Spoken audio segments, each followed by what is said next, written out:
La paix, la cohésion sociale et le développement, voilà l'objectif de l'administration militaire d'Elituri qui commence déjà à porter ses fruits à travers la province.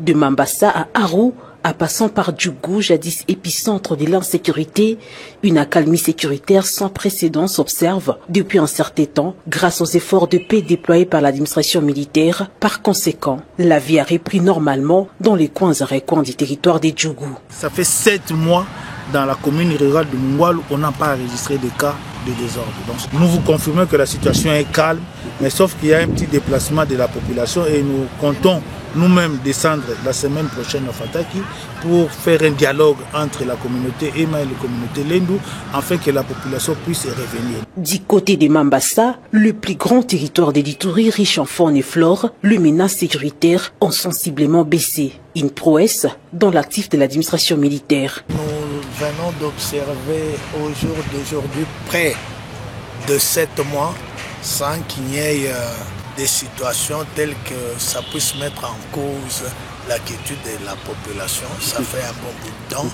En territoire d'Aru, le développement continue son bon nombre de chemins dans un climat de paix. L'administrateur policier de ces territoires, modèle de la province d'Elituri, recommande à d'autres de faire taire les armes qui ne profitent à rien. D'abord, à Aru, nous n'avons pas de groupes armés. C'est un fait très marquant du côté de la sécurité. S'ils se mettent à développer Djougou, aucun autre territoire ne peut atteindre le développement qui peut être à Djougou. Parce que d'abord, que ce soit la terre, les sous-sols et les sols, c'est extrêmement riche. Résolument engagé sur tous les fronts à travers l'approche non militaire et militaire, l'administration militaire d'Elituri, chapeautée par le lieutenant-général Luboya Kashamadjouni, commandant des opérations, a enregistré plusieurs avancées sécuritaires, socio-économiques et du développement depuis l'avènement de l'état de siège dans cette partie du pays. Ces mérites reviennent à la population iturienne et à son président, Félix Antoine Tshisekedi Tshilombo.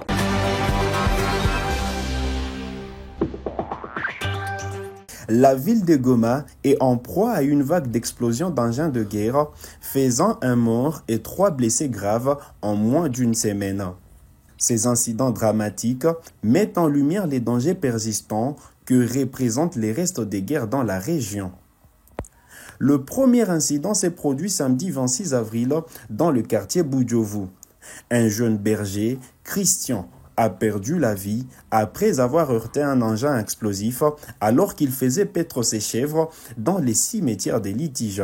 La déflagration a également tué plusieurs chèvres et en a mutilé d'autres. Ce drame a profondément ému les habitants du quartier qui fréquentent régulièrement ces cimetières. Ces drames a profondément ému les habitants du quartier qui fréquentent régulièrement ces cimetières. Le mercredi 23 avril, un autre engin a explosé à Kibirizi, blessant gravement 3 jeunes qui cherchaient des pâturages pour leurs chèvres. Les adolescents ont manipulé un reste de guerre non explosé, déclenchant la détonation. Lundi 28 avril, un nouvel engin a été découvert dissimulé sous un amas de pierres sur l'avenue Moudiaï, au quartier Kassika. Les habitants, effrayés, ont appelé les équipes de déminage à intervenir. Face à la dangerosité de la situation, les organisations de la société civile multiplient les campagnes de sensibilisation sur les dangers des restes d'explosifs de guerre. Elles diffusent des images d'objets ressemblant à des explosifs sur les réseaux sociaux, appelant la population et en particulier les enfants à la prudence. Goma, occupé par les rebelles du M23 depuis plus de 3 mois, a été le théâtre d'affrontements intenses entre ces derniers et l'armée congolaise quelques jours avant sa prise. Ces combats ont laissé derrière eux de nombreux engins militaires, dont des bombes qui représentent une menace constante pour la population.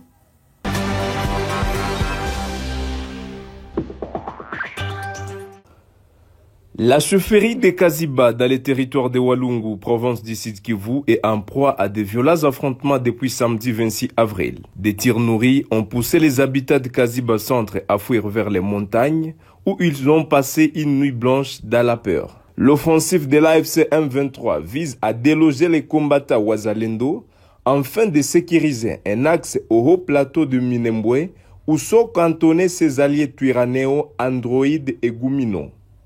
Simultanément, l'AFC M23 renforce ses troupes en hommes et munitions dans les territoires de Kabare et Kalehe. Deux témoins ont rapporté avoir vu ce dimanche 27 avril 5 camions chargés de militaires débarqués dans la localité de Tchofi et Kasheke. Certains auraient même emprunté les lacs Kivu à bord des canaux rapides en provenance du Rwanda selon des sources locales. Les combats à Kaziba ont débuté samedi 27 avril vers 17h lorsque l'AFC M23 a lancé un assaut sur le chef-lieu de la chefferie depuis les collines en face.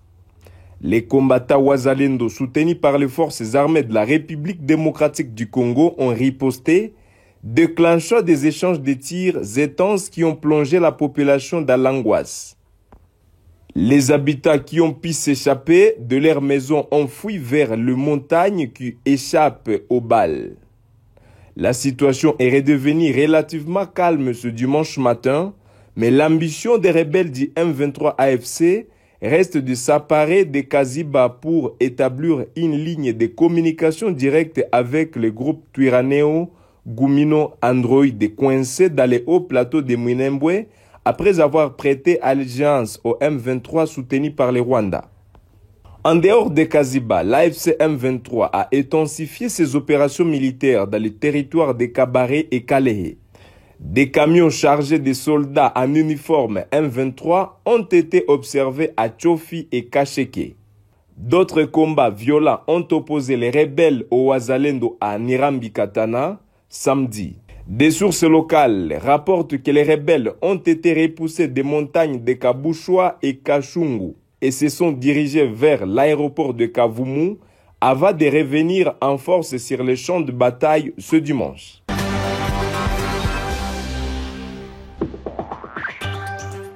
Malgré les engagements pris à Doha et à Washington, les affrontements se poursuivent dans les provinces du Nord et du Sud Kivu, fragilisant les efforts diplomatiques en cours.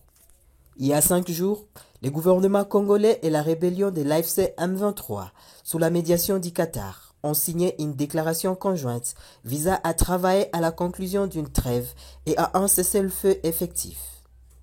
2 jours plus tard, la RDC et le Rwanda ont signé à Washington une déclaration de principe reconnaissant mutuellement leur souveraineté et s'engageant à ne plus soutenir les groupes armés. Cependant, la réalité sur le terrain reste bien différente.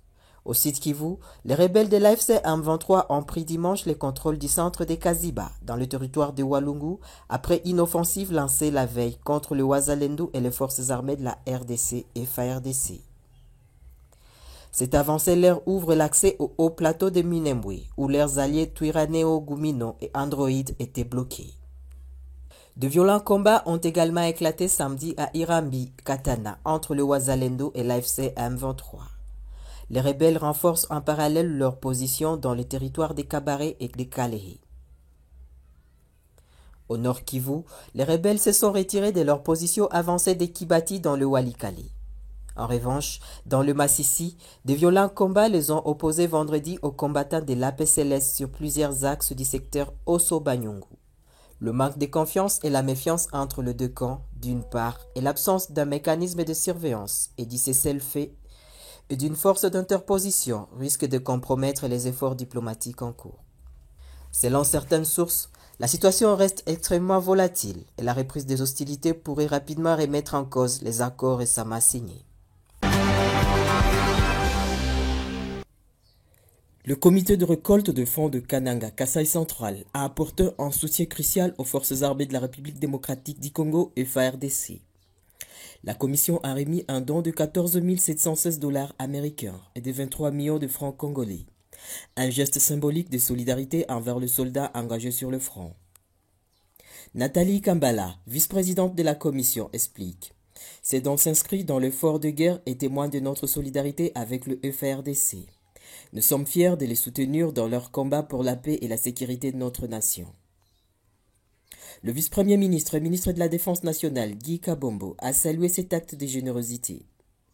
Ces gestes du comité de récolte de fonds du Kasaï central est louable et montre l'engagement de la population envers nos forces armées, a-t-il déclaré. Le ministre Kabombo a également rappelé la récente réception d'une cargaison de vivres du réseau d'affaires Makutano, destinée aux militaires et aux Wazalendo engagés sur le front dans l'est du pays. Ce dont témoigne de la solidarité nationale face aux défis sécuritaires auxquels la RDC est confrontée.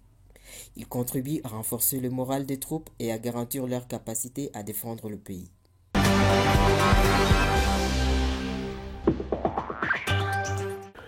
Ce mardi 29 avril, des combats d'une rare intensité ont éclaté dans plusieurs localités du Sud Kivu, plongeant la région dans la peur et la panique. Les territoires de Walungu, Kabare et Kalehe sont les plus touchés par ces affrontements qui opposent les rebelles de l'AFC M23 aux forces armées de la République démocratique du Congo et au groupe Wazalendo. Dans la chefferie de Kaziba, territoire de Walungu, les détonations d'armes lourdes et légères retentissent depuis l'aube. Les rebelles, arrivés de Nyangezi via Mouchenyi ce week-end, ont attaqué les positions des forces gouvernementales. La vie socio-économique est totalement paralysée, les écoles, les commerces et les activités agricoles sont à l'arrêt. La population terrorisée s'est réfugiée chez elle ou a fui dans la brousse pour échapper aux violences. Les combats se sont également propagés au territoire des Kabare et Kalehe. Les localités de Kabamba, Kacheke et les hauts plateaux de Kalehe sont la cible de tirs d'armes lourdes et automatiques. La situation humanitaire se dégrade rapidement, les dégâts collatéraux sont importants et les témoignages font état de bombardements indiscriminés dans des zones habitées. Les bilans précis des victimes ne sont pas encore disponibles, mais les dégâts matériels sont considérables. L'AFC M23, qui semble avoir renforcé ses effectifs et son arsenal, progresse vers Minembwe dans les hauts plateaux de Fizi et vers Luahinja, siège de la société aurifère Twagiza Mining. Dans le nord de la province, des violents combats ont également éclaté à Bouchakou, où l'AFC M23 affronte la coalition Wazalendo. Ces affrontements suscitent une vive inquiétude au sein de la population. Les habitants, déjà fragilisés par des années de conflits, sont confrontés à la faim, à la peur et à l'incertitude quant à leur avenir. L'appel à la paix et à la cessation des hostilités est plus que jamais nécessaire pour mettre fin à des spirales de violence qui dévastent la province du Sud Kivu.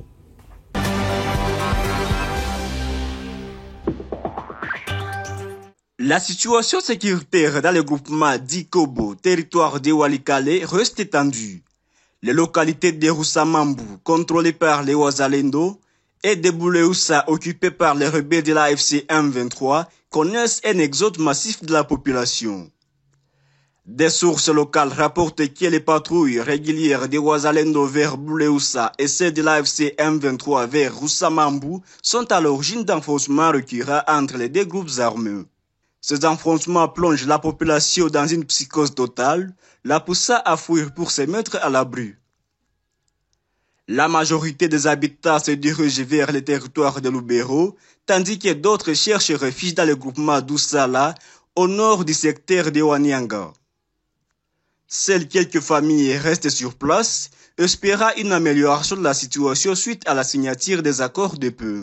Cependant, la situation actuelle persiste, les deux localités risquent de se vider complètement de leurs habitants. La peur et l'incertitude règnent, laissant la population dans une situation précaire et désespérée.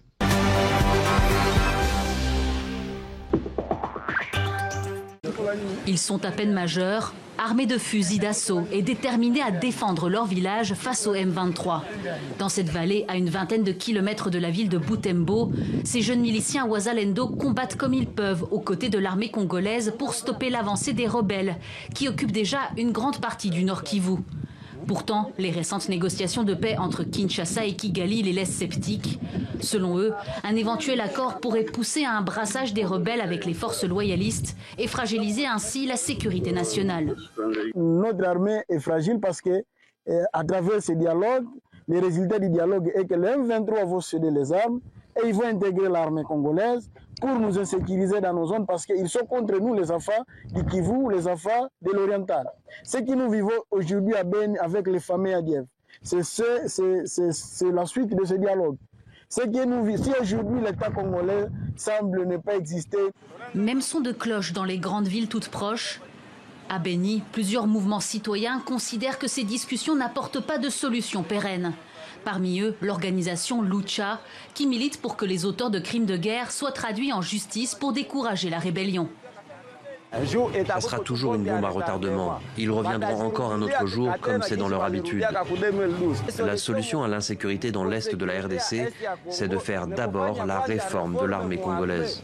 Le parti présidentiel espère, lui, que le dialogue permettra de retrouver une paix durable. Dès lors que le Rwanda va totalement retirer ses troupes de la République du Congo, je vous assure, monsieur le journaliste, que tout ce qui se passe là, l'ennemi n'aura plus de force pour continuer avec cette guerre. Nous sommes confiants dans ce processus-là parce que, avec cette grande diplomatie, avec cet appui maintenant de la République du Congo, avec cet isolement du Rwanda, nous sommes convaincus que la justice sera faite. Malgré les négociations facilitées par le Qatar et les États-Unis, les affrontements continuent dans plusieurs provinces du Nord Kivu et du Sud Kivu.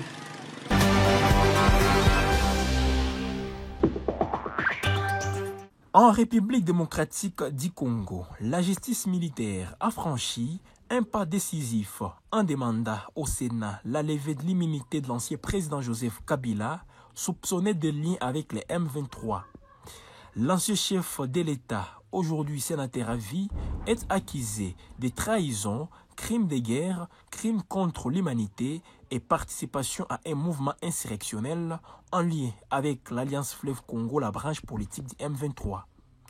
Ces accusations qui portent sur des faits postérieurs à son mandat présidentiel sont jugées tangibles et irréfragables par le ministre de la Justice, Constant Mutamba. La justice a rassemblé des preuves claires de l'implication de Joseph Kabila dans les crimes de guerre, les crimes contre l'humanité, les massacres des civils et militaires dans l'est du pays, a-t-il déclaré mercredi 30 avril. Nous invitons l'ancien chef de l'État à venir affronter la justice congolaise. La justice militaire s'appuie sur les statuts des sénateurs à vie de Joseph Kabila pour enclencher la procédure. L'autorisation des poursuites permettrait également de saisir ces biens tant en RDC qu'à l'étranger. La justice a répertorié tous les biens mobiliers et immobiliers de Joseph Kabila, a précisé Constant Mutamba. Les partis de Joseph Kabila suspendus par le gouvernement dénoncent des affabulations. La décision du Sénat, dominée par la majorité présidentielle, s'annonce cruciale. Elle interviendra dans un contexte de médiation internationale autour du M23 et d'appel à l'apaisement politique. Si de cette affaire promet d'être décisive pour l'avenir politique de la RDC.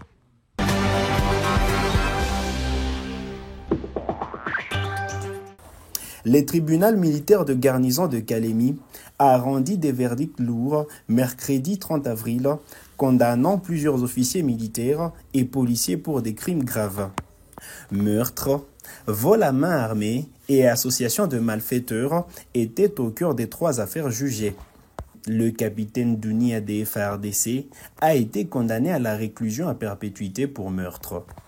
Dans une autre affaire, Mwamba Katoto Sinaï et ses complices ont été reconnus coupables d'association de malfaiteurs, de vol à main armée et de détention illégale d'armes et des munitions de guerre. 2 d'entre eux ont été condamnés à mort, tandis qu'un autre a été condamné à 20 ans de servitude pénale. Le commissaire principal de la police, Jean-Claude Nyembolumbu, et ses associés ont également été condamnés à la peine capitale pour association de malfaiteurs et vol à main armée.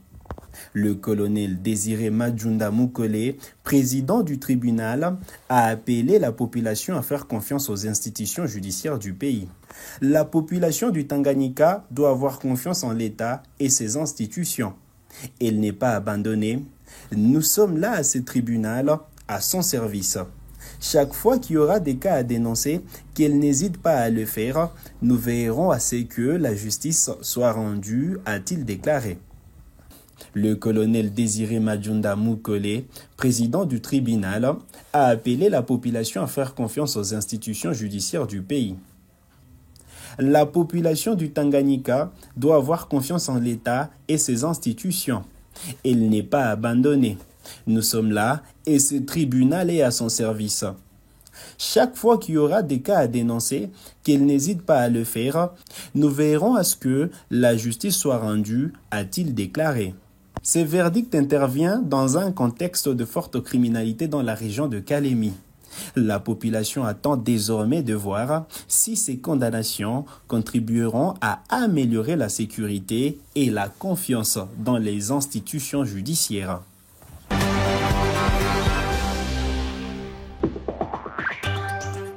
Ce vendredi 2 mai 2025, un moment décisif est attendu à Washington.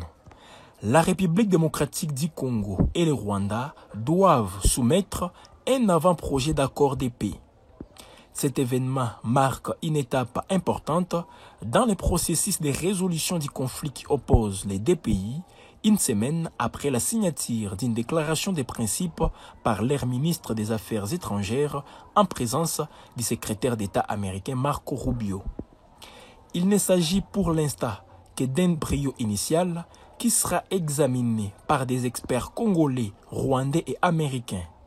Ce texte s'inscrit dans la continuité de la déclaration des principes et aborde les points clés convenus: la souveraineté territoriale, la lutte contre les groupes armés, le commerce des minerais, la question des réfugiés, la coopération régionale et les rôles des forces internationales, notamment la MONUSCO. Bien que les ministres des Affaires étrangères ne soient pas présents à Washington pour cette étape, les discussions se poursuivent activement. Les amendements, contre-propositions et compromis sont échangés à distance et aucune signature n'est prévue pour les 2 mai. Une réunion des ministres des Affaires étrangères est programmée vers la 3e semaine de mai à Washington pour finaliser un texte consolidé. La signature officielle de l'accord de paix est prévue en juin à Washington en présence des présidents Félix Tshisekedi et Paul Kagame ainsi que du président Donald Trump. D'autres chefs d'État africains pourraient également être présents. En parallèle, des discussions se poursuivent également à Doha entre Kinshasa et l'AFC M23 ainsi qu'entre Kinshasa et Kigali. Ces développements interviennent après une série d'initiatives diplomatiques menées sur différents fronts. Le ministre belge des Affaires étrangères, Maxime Prévost, a effectué une mission de 5 jours en Afrique des Grands Lacs, sans toutefois se rendre à Kigali, les relations entre la Belgique et le Rwanda étant rompues. Bruxelles affirme son soutien aux efforts en cours, tout en appelant à intégrer pleinement les dynamiques congolaises, notamment les dialogues nationaux proposés par les églises. Tiffany Sadler, envoyé spécial du Royaume-Uni pour la région, a également effectué un déplacement cette semaine, affirmant vouloir renforcer l'appui britannique à cette dynamique avec un objectif: la stabilité et la prospérité.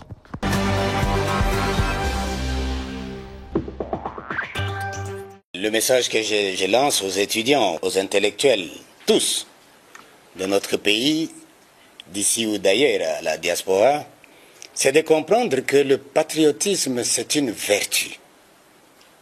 Nous sommes les enfants de cette patrie qu'on appelle la République démocratique du Congo. Nous avons l'obligation de l'aimer et nous avons par conséquent l'obligation de la défendre. Ça ne sert à rien de trahir. Si vous trahissez la mère patrie, vous serez apatride, vous serez des esclaves.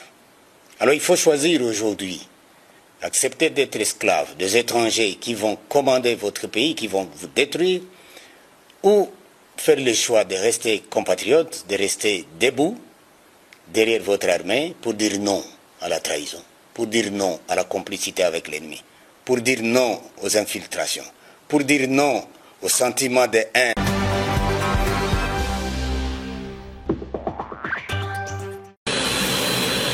Le premier groupe de militaires qui était sous la protection de la MONUSCO dans leur base à Goma, dans le Nord Kivu, pendant 3 mois, est arrivé à Kinshasa. Ces vaillants soldats ont été accueillis à l'aéroport international de Njili par la première ministre Judith Suminwa Tuluka, accompagnée du vice-premier ministre, ministre de la Défense nationale et des anciens combattants, maître Guy Kabombo Mwadianvita, ainsi que du chef d'état-major général, Jules Banza. Prenant la parole, la chef de l'exécutif national a salué l'implication du comité international de la Croix-Rouge qui s'est porté volontaire dans l'évacuation des militaires en provenance des zones en proie à l'insécurité dans la partie orientale du pays. Judith Suminwa, qui les a également félicités pour avoir résisté face aux hostilités, les a rassurés du soutien tous azimuts du gouvernement central pour assurer leur prise en charge complète. De son côté, le vice-premier ministre, ministre de la Défense nationale et des anciens combattants a donné des instructions claires et nettes pour que tout se passe dans les normes requises. Ces éléments des FARDC et des armées ont bénéficié de la protection de la MONUSCO à la suite des combats entre les terroristes de l'AFC M23 et les forces loyalistes. Arrivés à Kinshasa, ces vaillants combattants ont été identifiés par l'équipe de la CICR à bord de l'avion. Après repas et échanges, ils seront par la suite conduits par avion à Kitona, dans la province du Congo central, lieu de leur hébergement. Il s'y est de noter que cette opération a été initiée depuis le début du mois de mars 2025.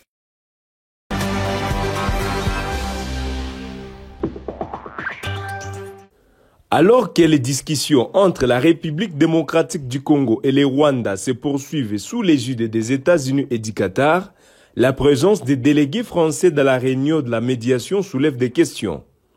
Quel est le rôle exact de la France dans ce processus? Si les pays se montrent discrets, son implication est pourtant tangible à plusieurs niveaux. Emmanuel Macron s'est personnellement investi à 2 reprises dans une médiation directe entre les présidents Félix Tshisekedi et Paul Kagame. Il maintient un dialogue régulier avec les 2 dirigeants, ainsi qu'avec le président togolais Faure Gnassingbé, représentant de l'Union africaine. Paris est l'un des co-initiateurs du processus de médiation de Doha. Selon des sources diplomatiques, les projets étaient initialement portés conjointement par la France et le Qatar. La France joue un rôle central au sein du Conseil de sécurité, agissant comme porte-plume de la RDC. C'est dans ce cadre qu'elle a porté en février dernier une résolution adoptée à l'unanimité condamnant l'offensive de l'AFC M23 et la présence militaire rwandaise en République démocratique du Congo. La France siège au sein du comité de suivi international chargé d'accompagner les étapes vers un accord de paix. Ce comité regroupe également les États-Unis d'Amérique, le Qatar et les Togo représentants de l'Union africaine. La France s'engage donc à plusieurs niveaux dans ce processus de paix, même si son rôle est parfois moins visible que celui des États-Unis ou du Qatar. Son implication, tant politique que diplomatique, témoigne de son engagement pour une résolution pacifique du conflit entre la République démocratique du Congo et la République du Rwanda.